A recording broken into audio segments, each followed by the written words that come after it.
BNP মহাসচিব মির্জা ফখরুল ইসলাম আলমগীর বলেছেন বিএনপিকে এত সহজে তুড়ি মেরে উড়িয়ে দেওয়া যাবে না। বিএনপি বারবার প্রমাণ করেছে ধ্বংসস্তূপ থেকে কিভাবে দাঁড়াতে হয়। এখন তো আওয়ামী লীগ নেই, তাহলে কারা আপনাদের তুড়ি মেরে উড়িয়ে দিতে যাচ্ছে?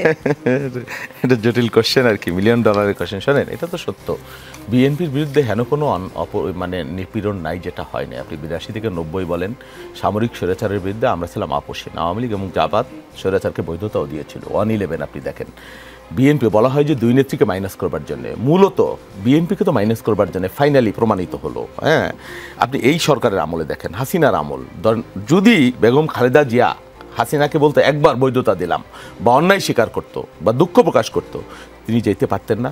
একদিকে তিনি মৃত্যু রেখেছেন, আর একদিকে তিনি ফ্যাসিবাদ। তিনি তো মৃত্যুকেও পরোয়া করেননি ফ্যাসিবাদের প্রশ্নে। তো এই জায়গাটা তো আপনাকে অ্যাড্রেস করতে হবে। 111 পরে মানে বিএনপিকে মাটির সাথে মিশিয়ে দেবার জন্য ষড়যন্ত্র চক্রান্ত চেষ্টা হয়নি? এই 15 বছর কি হয়নি? হয়েছে তো পারেনি, তো পারা যায় না, এটা সম্ভব না বিএনপির মতো রাজনৈতিক দলকে। এখন কেন বলছেন? কারণ আমরা দেখছি এই ধরনের প্রচেষ্টা, বক্তব্য বিবৃতির মাধ্যমে, আচরণে বিএনপি ক্ষমতায় যাওয়ার আগেই বিএনপি নিঃশেষ হয়ে গেছে। এবং কালকে দেখলাম জিয়াউর রহমানের আজকেও দেখলাম জিয়াউর রহমানের ছবিকে পদদলিত করা হচ্ছে, লুণ্ঠিত করা হচ্ছে। তারপরে ইশরাককে দেখলাম হত্যার হুমকি দেওয়া হয়েছে, পিটিয়ে মেরে খুন করা হবে, এই ধরনের দেওয়া হচ্ছে। হ্যাঁ, চাঁদপুরে একজন দেখলাম ওপেন ফেসবুকে হুঙ্কার দিচ্ছে বিএনপির চামড়া খুলে নেবে। এই ধরনের উস্কানি, উদ্ধত্তমূলক আচরণ, কথাবার্তা, এবং এর বিরুদ্ধে কোনো আইনি ব্যবস্থা। দেখেন, মিটফোটের যে ঘটনা, এটা তো অবশ্যই সবাই স্বীকার করছে। আমার পার্টির টপ টু বটম, যেটা একটা বেদনাদায়ক ব্যাপার, কেউ জাস্টিফাই করেনি। তারপরেও কথা আসার সাথে সাথে আমরা দলের 3 জনের, যদিও তারা প্রমাণিত কিনা এখন পর্যন্ত প্রমাণ হয়নি, আমরা ব্যবস্থা নিয়েছি। যিনি হত্যাকাণ্ডের শিকার হয়েছেন তিনি আমার দলের যুব দলের সাথে সম্পৃক্ত ছিলেন কমার বেশি। যারা হত্যা করেছে এখন পর্যন্ত আইডেন্টিফাইড না, এখন পর্যন্ত পরিষ্কারভাবে যারা আঘাত করছে তাদেরকে ধরতে পারে নাই কিন্তু, এবং আইডেন্টিফাইড না, তাদেরকে চেনা যায় নাই। আপনি রাতের বেলা জিকির তুলে দিলেন তারেক রহমানকে, দেশে আসতে তারেক রহমান, এটা বিএনপি, এটা এই যে প্রোপাগান্ডা। লোক খুন হয়েছে আমার ভাই বলতেছে, আবার তারা স্লোগান দিচ্ছে খুন হয়েছে আমার ভাই, খুনি তারেকের রক্ষা নাই। কিভাবে দেখবেন আপনি এগুলা বলেন? অথচ খুলনায় একটা খুন হলো, হ্যাঁ, রক্কাইটা গুলি করে, সেটাও তো কম নিষ্ঠুরতা না। স্লোগান একবার দিয়েছেন কেউ? চাঁদপুরে মসজিদের ইমামকে কুপিয়ে কুপিয়ে হত্যা করলেন, হ্যাঁ, স্লোগান দিয়েছেন? আত্ম উপলব্ধি আছে? প্রথম আমার ভাইয়ের মুখে শুনলাম যে আমাদেরও ভুল হইতে পারে। কেউ কোনোদিন ভুল স্বীকার করে না।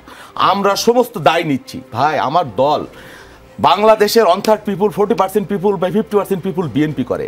ভাই 2 ভাই বিএনপি করে। জমি নিয়ে দ্বন্দ্ব করে 2 ভাই মারা গেলে সমস্ত দায় আপনি বিএনপির উপরে দিয়ে দেবেন? হচ্ছে তো প্রতিদিনই তো বিএনপির কোথাও না কোথাও মানুষ মারা যাচ্ছে, কেউ মারছে। এই দায়িত্ব রাষ্ট্রের নেবার কথা। উনি যেটা বললেন যে এটা একটা সমাজ বিপ্লবের ব্যাপার আছে, আমাদের একটা মনস্তাত্ত্বিক সংস্কারের প্রয়োজন আছে।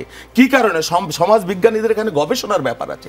আপনি দায় বিএনপির উপরে দিয়ে দিলেন কথায় কথায়। আপনি গণমাধ্যম, এই যে যুগান্তর যে নিউজটা করেছে, বা এই যে সামাজিক মাধ্যমে আমরা যে মিডিয়া ট্রায়ালের শিকার হচ্ছি প্রতিনিয়ত, ভাবখান এমন তারেক রহমান লন্ডন থেকে নির্দেশ দিয়েছেন এখানে মিটফোর্ডে একে খুন করতে হবে, এইভাবে খুন করতে হবে। এটা কি জাস্টিফাইড? আমরা কোথায় আমরা সমস্ত দায় নিশ্চিত। এজ এ পলিটিক্যাল পার্টি 5ই আগস্টের পরে আমার নেতাকর্মীরা অন্যায় করছে, আমরা তো অস্বীকার করছি না। আমার বিপুল একটা দল, বিশাল নেতাকর্মীর বাহিনী, কোটি কোটি। আপনার তো খুব কম আনুপাতিক হারে। আপনার দলের কেউ অপরাধ করছেন, আপনার তো স্বীকারই করেন না।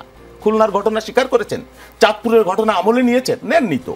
আমি আমলে নিচ্ছি, দায় নিচ্ছি, এবং আমার যে জনপ্রিয়তা কমছে এই জন্য আমি উদ্বিগ্ন। এগুলো নিয়ে আমাদের কি করণীয় আমরা সর্বোচ্চ লেভেল থেকে প্রতিনিয়ত আমরা চিন্তা করছি, চেষ্টা করছি, এবং আমার হাতে যতটুকু ছিল আমি সবটুকু করছি। এখানে আমি মনে করছি রাষ্ট্রের যে দায়, সরকারের, দিন শেষে তো সরকারের দায় নাকি, আইন শৃঙ্খলা, ল অ্যান্ড অর্ডার, খুনের বিচার, এগুলো তো সরকারের দায়। কিন্তু সরকারকে আমরা সেভাবে দেখছি না। দেখেন, আমরা 4000-এর মতো লোককে বহিষ্কার করেছি, কয়জনকে এর মধ্যে পুলিশ গ্রেফতার করেছে আপনি বলেন? যদি আইন শৃঙ্খলা বাহিনী বিএনপি বহিষ্কারের পরে এগুলা তদন্ত করে যে সত্যিকারের দল যেহেতু বহিষ্কার করেছে অপরাধী কিনা, এটা গ্রেপ্তারের প্রয়োজন আছে, কয়জনকে করেছে? করেনি তো। তাহলে রাষ্ট্রের বা সরকারের কি দায় নেই? সব দায় আপনি বিএনপিকে দিয়ে দিচ্ছেন একেবারে মুহূর্তের মধ্যে বিচার না করে। জি, সব দায় বিএনপির নয়, দায় সরকারের।